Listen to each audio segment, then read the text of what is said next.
এইটা কौ परिबा आपण माने कमेंट रे निश्चय जणाइबे। एटा माउसी तो गाँव रु पठाइथिला पई किछि मु चाउल बतुरे देली आकु आज पिठौ करबा। एही परि भाबरे काटी सारला परे एबे गैस रे गोटे पात्र रे पानी बसई ता धरे हळदी लुण पकाई देबा। ए परिबा को मध्ये अल्प सिजेबा पई छाडी देबा। एपटे पियाज अदा रसुण सुखिला लंका अल्प जीरा और बतुरा चाउल को धोई भले भाबरे ग्राइंडिंग कर देबा। सिजी जाइथिबा परिबा को आमे बाहर को काढी देबा। एई मंजी गुडी को कसी नरम अच्छी आपण माने चाहिए पकई पारिबे। बुढ़ा जदि थिबा आपण माने पकईबे नहीं। एबे बटा मसला रे सापुआ को पकाई दबा।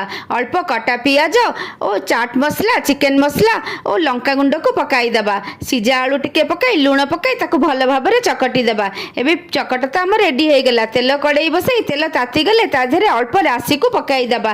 ता ऊपर गोटे गोटे पिठौ थापी दबा। सेपट नेउटे लाल हो गले ताको बाहर को बाहर कर दबा। एई वर्षा पाग को पिठौ खाइबा को तो